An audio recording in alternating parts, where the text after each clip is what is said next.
Partimos, 1, 2, 3, Nescafé, se fue. Bueno, muy buenos días, no, porque no sabemos si es de día o de noche. Así que muy bienvenidos todos. Estamos en un nuevo capítulo de Preguntas al Final, donde tenemos conversaciones poderosas y las preguntas son al final.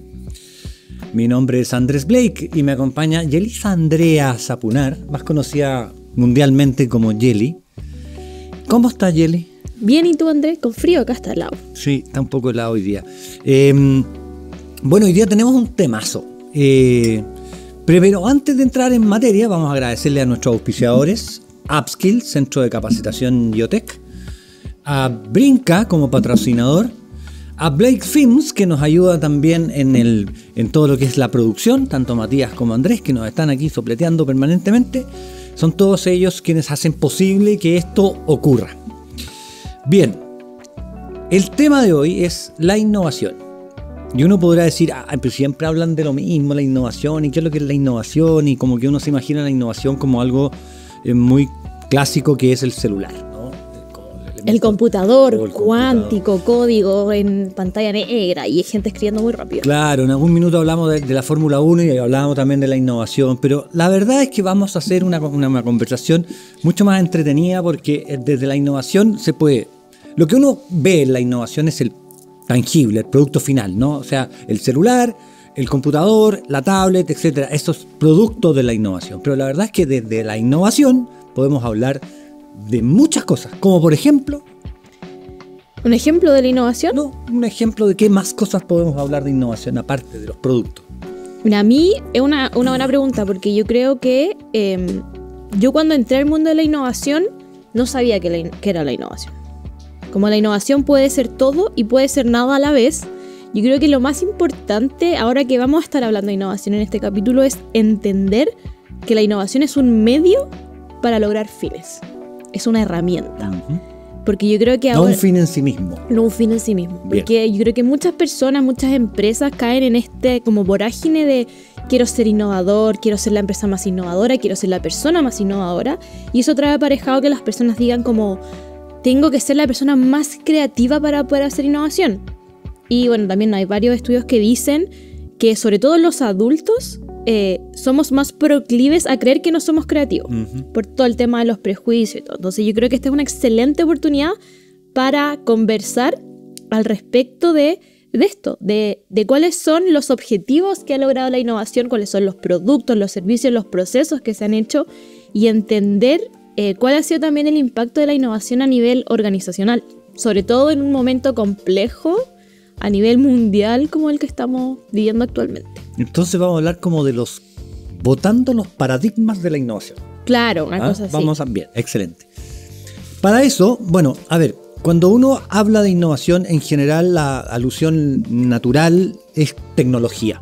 Así es. Como que estuviera solo asociado a un aspecto tecnológico. Eso es ya el primer paradigma que votamos, ¿no? No es tecnología puramente tal. La tecnología acompaña a la innovación, termina siendo parte importante a lo mejor de un producto que es innovador y tiene muchos componentes que pueden ser tecnológicos, pero no solo es tecnología. Hay innovaciones que están asociadas a procesos, a la forma de cómo se hacen las cosas. Hay innovaciones asociadas a modelos de negocio. Uh-huh. Por ejemplo, Airbnb es un modelo de negocio. La gente necesita alojarse en algún lugar y en lugar de ir a un hotel, va a la casa de otra persona que tiene ahí su departamento, su casa, y la arriendan. Eso es un modelo de negocio, eso es una innovación asociada a un modelo de negocio. Así es. También podemos descubrir innovaciones asociadas a aspectos de cómo las empresas realizan sus procesos internos, ¿no? En la Fórmula 1 uno puede observar cómo de alguna manera la velocidad con que se tienen que desarrollar distintos tipos de tecnologías hacen que tengan que innovar en la forma de hacer las cosas. Entonces la verdad es que la innovación nos da para muchas cosas.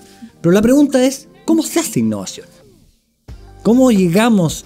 Si tú decías recién, hay una empresa que dice que quiero ser innovadora. ¿Cómo logra ser innovadora una empresa al final del día? Yo creo que podemos tener la respuesta a eso. Y yo creo que al final lo clave para poder hacer innovación es poner la persona y el contexto en el centro del problema o el desafío. Y ahí yo creo que también cuando hablamos de innovación es importante entender que el hombre ha innovado desde que está en la Tierra. O sea, cuando el hombre en las cavernas, no sé, en la prehistoria necesitaba salir a cazar, el primer problema y el primer desafío es, ok, ¿cómo puedo yo, por ejemplo, matar a mi presa? Ujú. Y ahí es donde empiezan a surgir las armas. El hombre tiene frío. Y así es como surge la innovación de, ok, ¿cómo me abrigo? Y empiezan a ver estas pieles de los animales. O sea, la innovación no es nada nuevo, lo que nos estás tratando de decir, Jenny. Ese es el punto y yo creo que también uno, bueno, conjugando de lado con esto de que no es nada nuevo, la innovación está desde que, insisto, el mundo es mundo. Yo creo que la importancia de poner la persona en el centro y el contexto en el que está esta persona también ayuda mucho a entender cuándo y cómo innovar. Porque también, sobre todo a nivel organizacional, cuando las empresas, cuando alguien quiere hacer innovación, la primera pregunta es, ¿cuál es mi problema que quiero solucionar? ¿Cuál es el desafío que quiero solucionar? Y para eso es muy importante como considerar estas dos variables. Sobre todo, por ejemplo, si vemos empresas que tienen un cliente final súper claro, porque bueno, de rubros hay de todo, entonces hay empresas que es más complejo entender esto, pero en la mayoría es súper claro a quién está dirigido mi producto, a quién está dirigido mi servicio. Y yo creo que, por ejemplo, en el caso de Airbnb que tú mencionabas recién es súper interesante, porque finalmente en Airbnb lo que se innova no es tanto en el modelo de negocio. Ahí, haciendo el contrapunto, perdón. A ver. Porque el modelo de negocio de arrendar piezas o tener un hotel es bastante viejo. Sí. Pero la innovación se da en cómo se presenta esto. También puede ser modelo de negocios, pero al final ahí es como estos gallos tenían su página para arrendar piezas, no sé qué, y decían, la gente no está arrendando. ¿Y qué pasa? Y se dieron cuenta de que el problema eran las fotos. Que ellos llegaban con el celular, sacaban un par de fotos, ya listo, lo publico, chao, me voy. Y la gente veía las fotos y decía, ¡ay, que se ve feo, que se ve oscuro, que se ve chico! Dijeron, ya, pero ¿cómo podemos en el fondo solucionar esto? Y bueno, saquemos mejores fotos, po. Y o sea, ahora uno se mete a Airbnb y ve unas casas espectaculares, unas fotos. No, yo creo que en el fondo la innovación al hablar de modelo de negocio es que en el fondo sale ese paradigma clásico que tú cuando arriendas algo tiene que ser por un mes. Ah, claro, o por también. 15 días, ¿no? Y aquí puedes arrendar por 2 días, por un día, en cualquier lugar, a cualquier persona. Entonces te da mucho más opciones. Eso es un poco el tema. Y por lo tanto mejora el nivel del precio que uno paga. Entonces, por lo que tú estás diciendo, Yeli, yo deduzco que la innovación tiene distintas etapas. O sea, cuando para responder la pregunta, ¿cómo una empresa puede ser innovadora?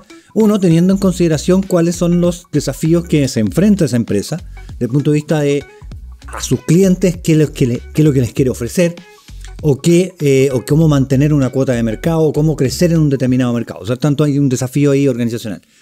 El otro componente que yo veo de lo que tú indicas tiene que ver con las soluciones que se entregan, ¿no? Claro. En el fondo es, ya, ok, detecto un problema, la innovación me ayuda a ir a buscar una solución. ¿Qué otras etapas están en este intermedio de la innovación? Mira, yo aquí rompiendo, no estoy siguiendo la pauta, pero... No sigue la pauta. Es que quería comentar acá algo que justamente está ligado con este proceso que decís tú, y es que cuando al final ya las empresas están metidas en este quehacer de la innovación, se olvidan de las capacidades. De las capacidades que requieren las distintas organizaciones para poder hacer innovación. ¿A qué te refieres con capacidades? Bueno, nosotros en Brinca tenemos el C-Cubo, el modelo C-Cubo, que justamente aborda las capacidades que tienen que tener las organizaciones para poder... Que son como los conocimientos, las competencias, claro, las habilidades. En particular, el modelo dice que son 3. Cultura para hacer innovación, estrategia y sistema de gestión. Y lo que dice es, esta hipótesis detrás del modelo es que finalmente, cuando las empresas hacen una inversión en innovación, si tienen las capacidades más desarrolladas, esta inversión va a tener mayores resultados de última línea, ventas, ahorro, EBITDA, ROI, etcétera, etcétera.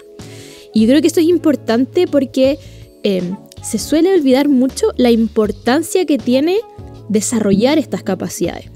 Es como lo que hablamos recién, o sea, no basta con decir ya quiero innovar, tengo mi problema y ahí innovemos. si no se preparan a los equipos humanos que hay detrás de la innovación, tampoco se va a llegar a puerto. Y ahí es súper interesante porque nosotros en Brinca ya llevamos más de 10 años aplicando esto. Yo creo que se ha producido un cambio de paradigma súper grande, por lo menos a nivel latinoamericano. ¿Y qué es lo que miden? Para tenerlo claro. Mira. Porque en el fondo cuando tú hablas de capacidades, por un lado están ciertas competencias que son técnicas. Es decir, Claro. usar una metodología para innovar. Por ejemplo, el design thinking. Y por otro lado, me imagino que tiene que haber ciertas competencias actitudinales. Es decir, Así es. estar dispuestos, abiertos a la creatividad, a escucharse, qué sé yo. Entonces, ¿qué es lo que realmente mide ese cubo en Brinca? Mira, ahí hablando, como decías tú, de la parte más blanda de capacidades de las personas, el modelo tiene 10 dimensiones. ¿Las digo las 10 dimensiones? No, pero yo creo que las más importantes, en el fondo, como para entenderlas mejor. Lo que decías tú, por ejemplo, apertura, tanto interna como externa, liderazgo, tiempo, que es una variable bien compleja, confianza y colaboración, agilidad, autonomía. Son culturales, entonces. Claro, son... Tiene que ver con la forma en cómo se relacionan las personas. Claro, es Claro. como que tienen este componente de las dos partes, tanto como el individuo, como lo que decías tú, como mi apertura o no al cambio, a decir ideas, a atreverme, y también cosas más organizacionales. Por ejemplo, si mi jefe está abierto y dispuesto a tomar riesgos, si mi jefe me escucha, si la gerencia está comprometida con la innovación. Y yo creo que eso es súper interesante porque permite ponerle en número un poco el desarrollo que ha tenido la innovación. Y eso Ya. permite clasificar entonces a las empresas en distintas, como más innovadoras, más maduras, es. menos maduras. Nosotros en el CQB tenemos 4 tipologías. Primero, la cultura cerrada, que son empresas que no les importa la innovación, no la conocen. Quizás si la conocieran les importaría, pero no la conocen. Siempre se ha hecho así. Claro, claro. Clásico. Claro. Como de empresas familiares, así el papá, los El- hijos y nada más. Así es. Claro, como... ¿para qué 30 vamos a- años, 40 años haciendo la misma cuestión. Claro, Nada. y si paga, ¿para qué vamos a cambiarlo? Claro, exactamente. Después tenemos la cultura de la eficiencia, que a mí me gusta esta metáfora como del túnel, que si la empresa es un auto que va en un túnel, en la cultura de la eficiencia ya a lo lejos, esa lucecita es la innovación, pero se ve a lo lejos. Como que empieza a haber una noción de que es importante, pero todavía no se... como que no se inserta en los procesos de la organización, etcétera, etcétera. Pero cuando hablas de eficiencia estás hablando de reducción de costo. En el fondo es como Claro. vamos haciendo Minimizar el input. una operación más eficiente o eficaz desde el punto de vista de los costos. Claro, minimizar el input, maximizar el output, Ya. lean management, sacar la grasa, lo Perfecto. clásico. Ya, ok. Pero igual ahí hay un interés por el fondo, seamos más eficientes. Ya después viene la cultura del aprendizaje, que son empresas que ya dijeron, vamos por la innovación, queremos resolver problemas de manera innovadora. Y acá la innovación se empieza a dar en algunas áreas. Hay equipos que hacen proyectos de innovación, pero no de manera transversal. Y ya después tenemos la cultura creativa e innovadora, que son empresas que se la juegan por la innovación, la tienen en su ADN. Todos están arriba del barco. ¿Y qué hace que una empresa tenga interés por evolucionar? ¿Por qué una empresa podría pasar si lo estamos haciendo bien en la eficiencia? Somos secos en lo que hacemos y que si yo manejamos bien los costos. ¿Para qué voy a mover tanto en la innovación? Una buena pregunta.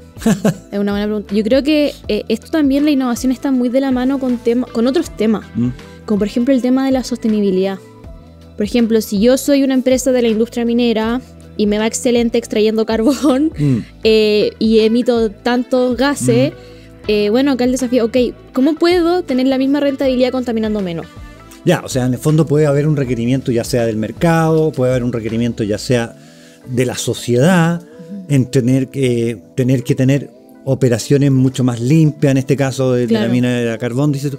Ya, o sea, entiendo, en el fondo finalmente, probablemente la empresa, si no tiene algún desafío importante que abordar, es difícil que se mueva de una etapa a otra. Va Claro. a estar movida por ese desafío, ya sea tamaño de mercado, crecimiento, competencia, lo que sea. Digamos. Claro, y el desafío lo pone tanto en el fondo de los distintos stakeholders, lo pone el dueño, lo pone el gerente, lo pone la junta de inversionistas, lo pone el directorio, lo ponen las personas, la sociedad civil, los consumidores.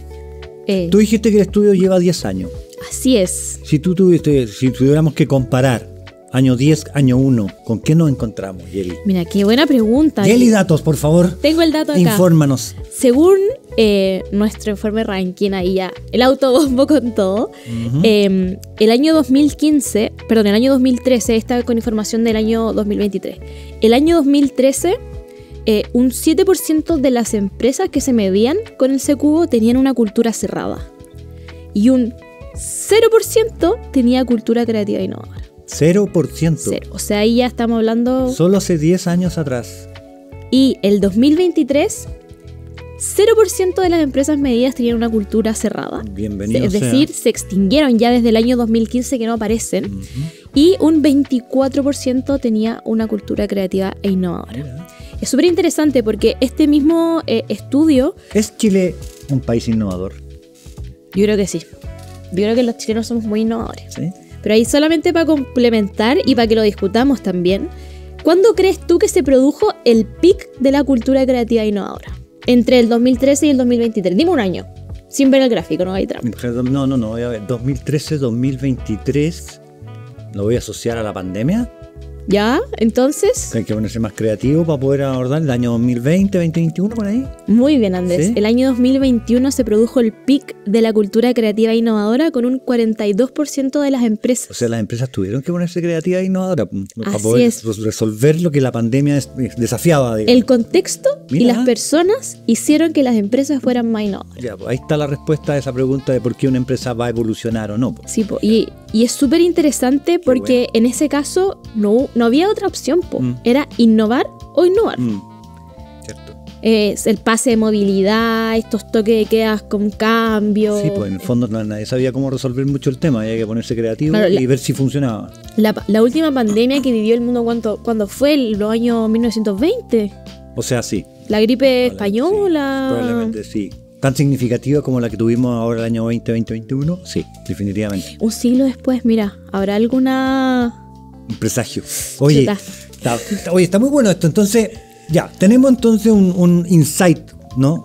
Un elemento importante que considerar a la hora de decir por qué las empresas evolucionan hacia la innovación. Y vemos, gratamente podemos darnos cuenta que hay una evolución positiva en Chile. Así es. Perfecto. Desde esa perspectiva, entonces, las empresas en Chile, ¿en qué están innovando? ¿En productos, en procesos, en tecnología? ¿Dónde se están produciendo esas como innovaciones más interesantes en Chile? ¿Tú tienes una visión de eso?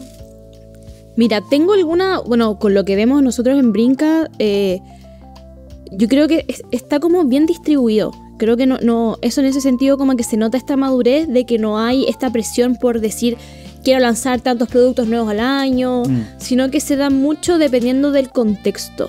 Por ejemplo, todo lo que es la industria financiera, que ahora hay un foco súper fuerte en poder innovar en procesos, en los servicios que se entregan también, para, por ejemplo, propiciar el acceso a la banca de ciertos segmentos que suelen estar excluidos de este tipo de procesos. Por Bancarizar ejemplo, un poco más la economía. Claro, personas mayores, personas de repente que viven en zonas rurales, que entonces les es difícil ir al banco, pero también tienen cierta resistencia a usar medios digitales. Yo creo que es súper interesante también lo que pasa en las telecomunicaciones, con la inclusión también del segmento de adultos mayores a todo lo que es la tecnología celular, smartphone, etcétera, etcétera.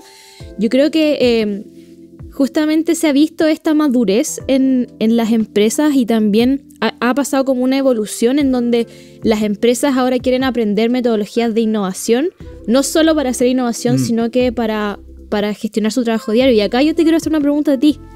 ¿Cuál será? Desde el mundo de la capacitación, ¿cómo ves tú los requerimientos que te hacen las empresas? Porque me imagino que son muy distintos hace 1 o 2 años atrás a lo que pasa actualmente. Sí, definitivamente eso ha cambiado. Antes estaba muy centrado todo en la metodología, ¿no? ¿Cómo innovo? Paso 1, paso 2, paso 3, paso 4, ¿no? Tengo que entender el problema, tengo que después de entender el problema ver cuáles son las posibles soluciones, ponerme creativo, hacer un prototipo, y era como muy metodológico, muy instrumental, por decirlo de alguna manera. Yo diría que hoy día el mayor desafío tiene que ver con esa instalación de capacidades que dices tú, es decir, cómo vamos cambiando la mentalidad de que la innovación es un medio para alcanzar los objetivos de la organización, y por lo tanto desde el liderazgo, desde el trabajo en equipo, desde las conversaciones entre las distintas áreas de la empresa, nos está ocurriendo que en el fondo se están vinculando hoy día esas comillas, power skills o habilidades blandas que se llaman, con estas metodologías de innovación, de tal manera que en el fondo no son caminos separados, ¿ya? Porque tendría a pensarse que en el fondo tenemos que reforzar la capacidad y la comunicación de los equipos, entonces los trabajamos en eso. Pero hoy día le damos un proyecto, y aquí un componente importante de eso es que se suma lo que es la agilidad, ¿no? Entonces el marco de trabajo ágil, donde los equipos van adaptándose a esa necesidad del cliente, hacen que finalmente tengamos hoy día capacitaciones que son mucho más integrales. Y eso nos permite entonces tener una visión más integral también del concepto de innovación, y no como algo tan etéreo o tan como solo pensado para cosas muy específicas. Eso yo diría que es un cambio relevante en el proceso de formación de las empresas que están desarrollándose hoy día. Y eso también exige más de los colaboradores, de los trabajadores. Sí, hay un desafío ahí detrás súper grande. Claro. Ahora, la pregunta que me surge a partir de eso es cómo las empresas están hoy día abordando esto, porque hemos visto algo bien curioso lo que ha pasado en estos últimos años en la innovación. Si bien es cierto, los datos estadísticos son súper interesantes, también hemos visto que se han ido cerrando algunas empresas que tenían gerencias de innovación y las han cerrado y dicen, ¿qué pasó? ¿Fracasaron? ¿Les fue mal? ¿Qué fue lo que ocurrió ahí? Y yo creo que en algún minuto se planteaba que la innovación era apoyada incluso por el Estado. Hace 10 años atrás existía una línea de Corfo que se llama Gestión de la Innovación para Empresas Chilenas, todavía me acuerdo. Daba hasta 50, 60 millones de pesos para que las empresas contrataran consultoras de innovación o les ayudaran a instalar capacidades de innovación. Y vino el boom de las consultoras de innovación. Sí. Y entre medio, nació Brinca, que se ha mantenido hasta el día de hoy funcionando, no solamente desde la innovación, sino que también de otras áreas de la organización. Pero sin duda había un apoyo estatal y había una conciencia muy fuerte respecto a esta instalación de capacidad. Hoy día parece que empezamos a mirar esto de una manera distinta. Y la pregunta que tengo yo es, ¿será que efectivamente las empresas se desilusionaron y empezaron a sacar esto, empezaron a volver a los métodos más tradicionales? ¿O lo positivo es que en realidad se evangelizó tanto dentro de la organización que se distribuyó la innovación a lo largo de las distintas áreas? Entonces ya cada uno se las arregla solo y no necesitan un área única. Mira, yo tengo mi hipótesis, que no sé si estará correcto o no, pero es lo que a mí me toca ver desde las mediciones sobre todo, que yo creo que es más lo segundo. Yo creo que se alcanzó un punto de madurez tal en que se hizo esta conciencia de decir, oye, de verdad ya no tengo que tener centralizada la innovación, porque en el fondo ya no necesito que alguien esté en el fondo ahí chicoteando los caracoles para que los equipos innoven, sino que se genera esta conciencia de decir, todos podemos innovar. Y no solo todos podemos, todos debemos innovar, porque tenemos menos plata, tenemos menos gente, las ventas no están tan buenas, entonces ¿cómo hacemos más y mejor con menos? Y yo creo que ahí la innovación tiene un rol súper importante, porque, o sea, si vemos los números independientes de la existencia o no de gerencias de innovación, la cantidad de proyectos de innovación que se están generando igual es súper alta. Los niveles de ideación de las empresas también son súper potentes, y yo creo que al final la forma más tangible de ver la innovación es cuando vemos un producto nuevo, y yo creo que ahí a nivel de lo que es Chile tenemos claro ejemplo de lo bien que se está haciendo. Por ejemplo, lo que hablábamos antes, ahí el ejemplo de la Notco. O sea, hay un unicornio acá, chileno. Yo creo que es un ejemplo de eso, de que ya estamos, en el fondo se alcanzó la madurez, y la pregunta es, ok, ¿qué viene ahora? ¿Qué ola de innovación se nos viene ahora? Porque yo creo que es interesante también como sistematizar o esquematizar esto en olas. Por ejemplo, cuando tú das el ejemplo de Corfo, eso es como una ola en donde se quiere impulsar esto, entonces le metemos el Estado, después el Estado se da cuenta de que las empresas lo están haciendo bien, entonces se retira, es como una distinta etapa de la innovación. Después tenemos el boom de la gerencia de los equipos de innovación, en donde listo, uno iba a hablar con el gerente de innovación y tenía toda la información, y ahora, cuando vemos a la empresa, las encuestas se demoran más en ser respondidas porque no es solo una persona, son 7, claro. O sea, ¿cuál será la próxima ola de innovación, Andrés? Bueno, no tengo una bola de cristal acá, Pero sí podría suponer que como ha pasado en el mundo organizacional desde que el mundo organizacional existe, la centralización, la descentralización, ¿no? Oye, tenemos que operar descentralizadamente, todo se distribuye el poder a lo largo de la organización. Después no, mejor controlemos porque hay que tener todo centralizado por el presupuesto, se junta todo. Yo creo que vamos a pasar un poco por la misma, al final vamos a llegar a un intermedio. Claro. En donde probablemente tengamos que tener cabezas que tengan claridad respecto a lo que se está haciendo, no que tengan todo el poder ni todo el presupuesto, porque puede ser muy ineficiente el uso de esos recursos, pero al mismo tiempo que haya una visión un poquito más asociada a la estrategia, a una visión más amplia, y que claro, los equipos que están trabajando en las distintas áreas de la organización tengan cierto poder para poder hacer sus proyectos, pero no lo tengan lo suficiente como para no saber, para arrancarse con los tarros para algún lado, ¿no? Yo creo que hay una mezcla. Y eso, yo creo que la mayor dificultad va a estar ahí, es cómo fortalecer la cultura de innovación. Porque la tendencia en las empresas es a trabajar en silos. Totalmente. ¿No? Tener la gerencia de operaciones que trabajan y matan su santo, la gerencia comercial, la gerencia allá, la gerencia acá. Entonces, es un desafío cultural, y ahí la pregunta te la devuelvo, porque la verdad es que, claro, ¿cómo vamos a hacer crear ciertas culturas organizacionales que mantengan esa lógica de la innovación, pensando precisamente en que también hay una visión estratégica conjunta de la organización? Oye, y ya, yo no creo que pueda responder esa No pregunta ahora, la pregunta. pero quería agregar otro dato súper interesante. Pero las preguntas van al final. Es verdad. ¿No? Así que guárdate la pregunta, Paulina. Perfecto. No es problema. Otro dato bueno, o que a mí me gusta mucho, es cuando nosotros tomamos las 10 dimensiones del modelo y vemos en el fondo cuál dimensión es la más fuerte cada año y cuál es la más débil. Y también, volviendo al tema de la pandemia marcó un punto de inflexión, porque desde el 2013 hasta la pandemia, la dimensión más baja era recursos e incentivos. Recursos para innovar e incentivos a quienes innovan. Y después de la pandemia... Medio paradójico eso. Sí. Pero después de la pandemia, ¿cuál crees que fue la dimensión o que es la dimensión más baja? Más baja. Te las voy a decir todas. Trabajo desafiante, confianza y colaboración, apertura externa, apertura interna, autonomía y agilidad, diversidad, liderazgo, compromiso directivo, tiempo, recursos e incentivos. Y ya sabes qué recursos e incentivos no es. Ya sé qué recursos. Uy, buena pregunta. ¿Cuál crees? Después de la pandemia, ¿qué puede haber pasado? No, porque son muchas. Entonces... Después de la pandemia... El tiempo no lo quiero contar, porque me da la impresión de que el tiempo es como siempre... Esa es... Ah, sí. Porque acá nosotros igual hemos indagado más cualitativamente en cuáles pueden ser las razones de que esto haya ocurrido. Que tienen las personas para innovar, para innovar. Tiempo para innovar.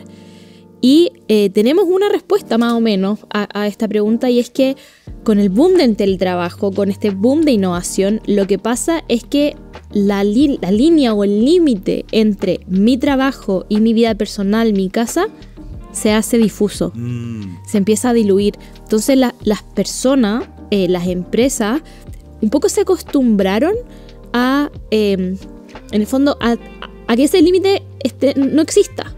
Entonces al final es como, ya podía hacer esto, ya sí, lo hago después. Y ese después significa hacerlo cuando la jornada laboral ya terminó. Entonces, por ejemplo, todo lo que está pasando ahora con la ley de 40 horas, yo creo que busca un poco responder a esto que pasó, que es interesante porque al final todo tiene una cara B y una cara A. Por ejemplo, claro, el teletrabajo es increíble porque nos ahorramos todas las horas de movilización, podemos trabajar desde nuestra casa, pero ¿qué pasa? Trabajo más y trabajo más solo. Entonces ahí también, complementando, la dimensión de confianza y colaboración también baja. Ese es un tema de otro capítulo de podcast. Me adelanté o no sé. O te atrasaste. Sí. Bueno, es que ¿sabes qué? Yo tenía la idea de que el tiempo tenía más que ver con que la pandemia obligó a centrarse más en la operación y hacer la pega que tenemos que hacer, que antes la hacíamos en la oficina, ahora la tenemos que hacer en la casa. Pero por lo que veo no es así, porque en el fondo yo creo que hay algo de eso, pero, sí. pero me llama la atención lo que está detrás del análisis, porque finalmente, claro, probablemente los espacios para innovar en la empresa siempre son pocos, nunca han sido muchos. Yo creo que históricamente sí. El gran dolor. Es uno de los grandes dolores. Claro, el tiempo es algo que la gente nunca tiene, ¿no? Es lo más valorado y la gente nunca tiene.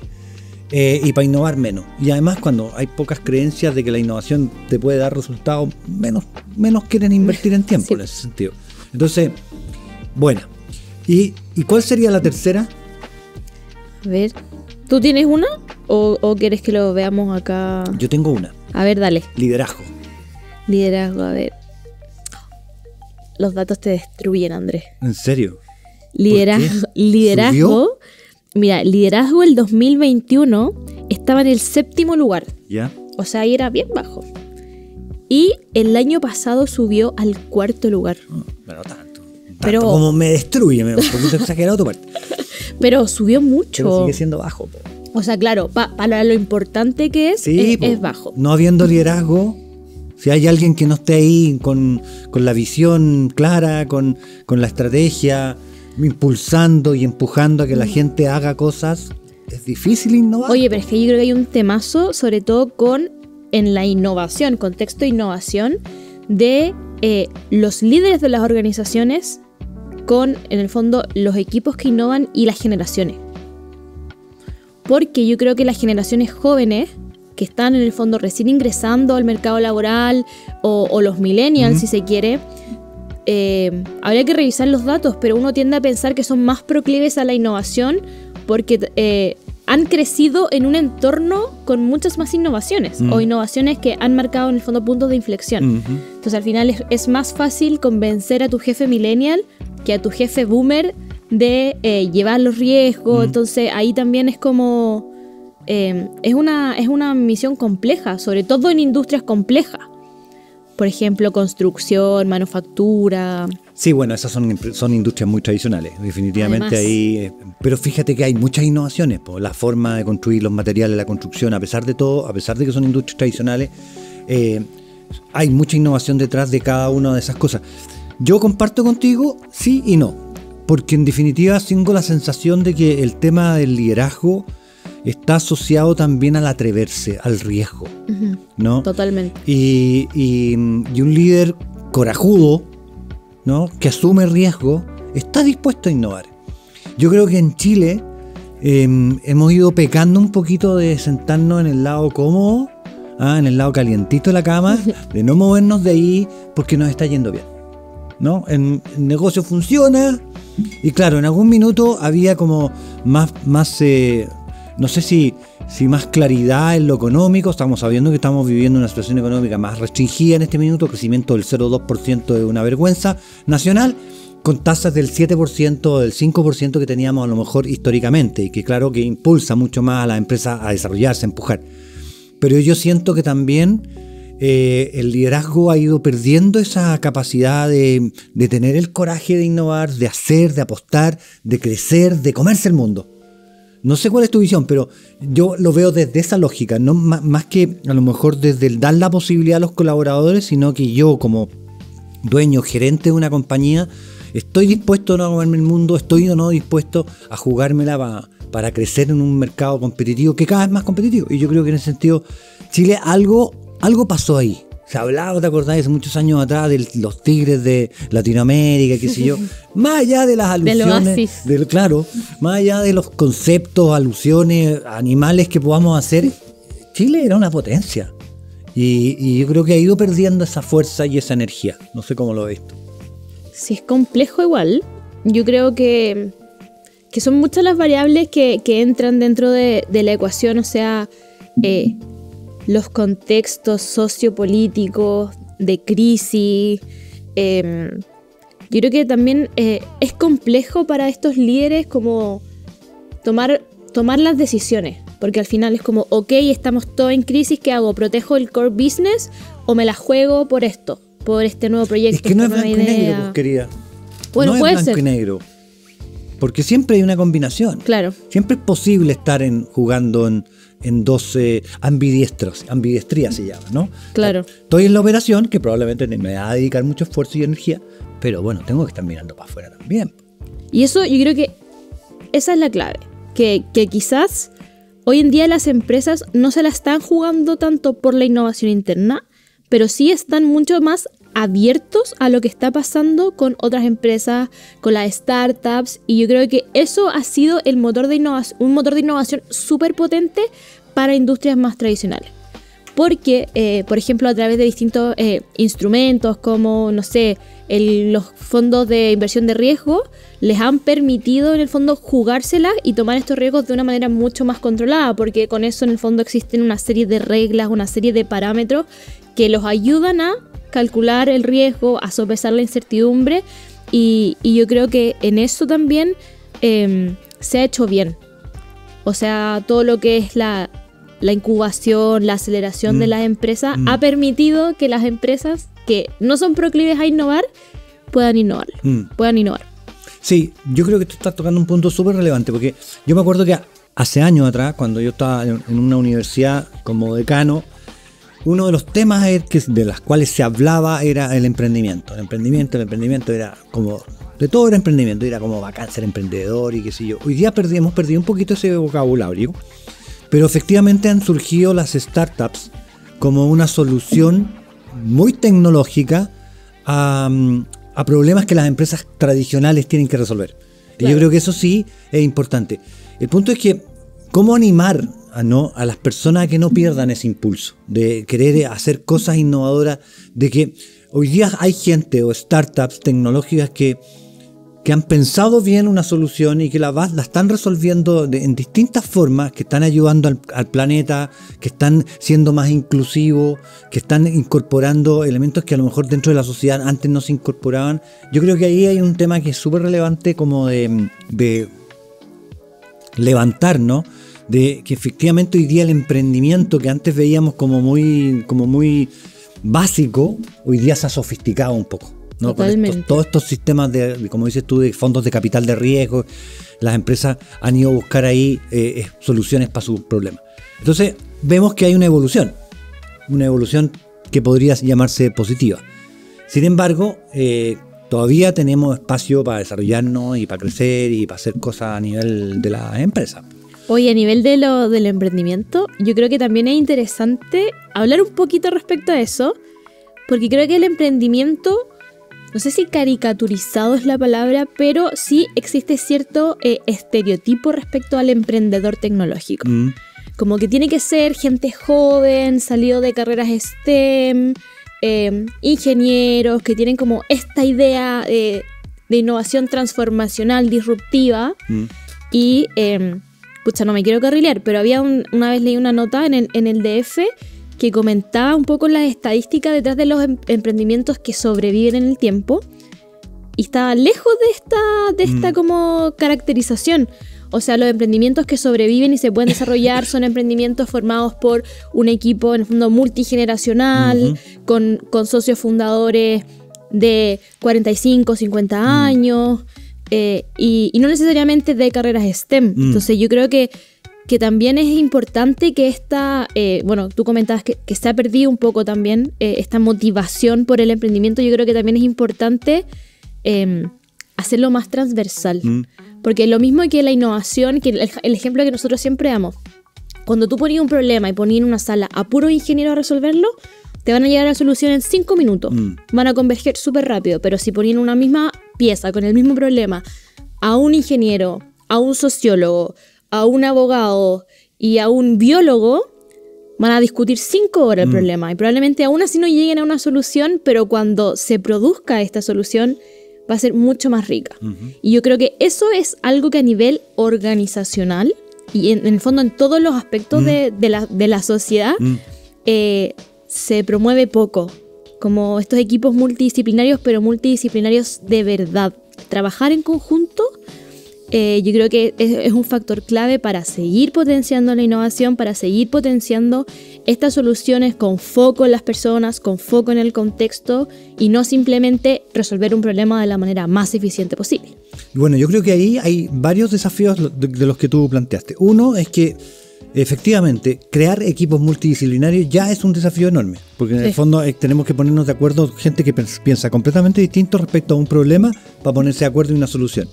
yo no estás carrileando. O sea, hoy día los emprendimientos tecnológicos, si bien es cierto, tienen tecnología naturalmente, ¿no? Porque la tecnología va asociada a una app o va asociado a cualquier cosa que en el fondo nos permita tangibilizarlo. Hoy día son más multidisciplinarios. Como mentor de la UDD Ventures me toca ver muchos emprendimientos startups que están incorporando gente de distinto tipo y que les da una riqueza en la conversación y en la propuesta de valor y en la forma en cómo enfrentan el problema muy importante. Sí les generan muchas veces problemas de cómo avanzar, ¿no? Claro. De cómo planificar adecuadamente y en el fondo de repente se enredan en el camino de qué es lo que es prioridad y qué es lo que es no. Pero bueno, eso es parte importante del proceso de aprendizaje que ellos mismos tienen que tener. Pero yo creo que el de mayor desafío es cómo hacemos que esto pase en el mundo corporativo. ¿Cómo incorporamos a gente que no es de la misma universidad, que no estudió la misma carrera, en áreas que no tienen nada que ver y que efectivamente, y eso yo también creo que tiene que ver con este tema de los líderes? En el fondo es como abro mis posibilidades de escuchar a otros, que un sociólogo, un ingeniero comercial, un doctor, un médico, un abogado, puedan sentarse en una mesa a discutir un problema para solucionar un problema o abordar un desafío con un cliente. Yo creo que ahí hay un tema súper relevante. Uy, ya se nos fue la hora. Que ese problema lo vamos a ver en otro capítulo. En otro capítulo, sí. En preguntas al final. Bien, pues, ¿con qué te quedas de este capítulo, Yelisa Andrea? Yo creo que acá me quedo con que tenemos muchos desafíos por delante y que la innovación puede ser una gran herramienta para resolverlo. Y también me gustaría hacer como una invitación a que nos atrevamos. Todos somos creativos, todos podemos innovar. Lo único que tenemos que hacer es hacernos las preguntas correctas. Así que... Y generar las condiciones para hacernos las preguntas correctas. Así es. Bien, pues terminando ya este capítulo de innovación, de esto será transversal, o seguiremos hablando mucho rato más.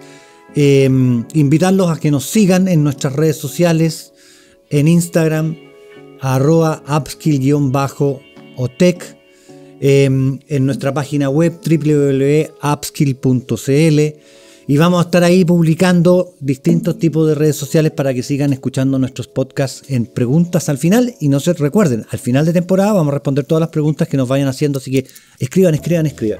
Muchas gracias por escucharnos, Yelisa. Andrea, muchas gracias por estar acá con nosotros. Gracias a ti, Andrés. Y gracias al equipo. Eso, y gracias de todas maneras a Blake Sims, el equipo que nos acompaña.